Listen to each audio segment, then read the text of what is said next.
পয়গম্বর মুসা নবী আল্লাহর কাছে কথা বলার জন্য যাচ্ছে, এমনি একজন ধনী লোকের সাথে সাক্ষাৎ। ধনী কয়, মুসা রে, ও মুসা, আমার এত ধন হিসাব রাখতে পারি না, আল্লাহরে জিগাইবানি কি করলে আমার ধন কমবে? মুসা নবী কয়, ঠিক আছে জিগাইবো। একজন বৃদ্ধার সাথে একজন মহিলার সাথে দেখা। মহিলা কয়, মুসা কই যাও, কই যাও রে মুসা? মুসা নবী কয়, তোর পাহাড়ে যাব, আল্লাহর সাথে কথা বল।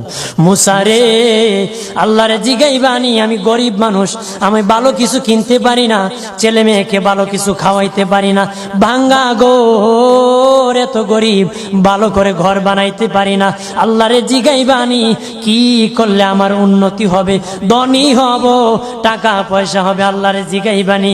আল্লাহ মুসা নবী কয়, ঠিক আছে, আল্লাহরে জিগাইব, তুমি কেমনে ধনী হইবা? আল্লাহ নবী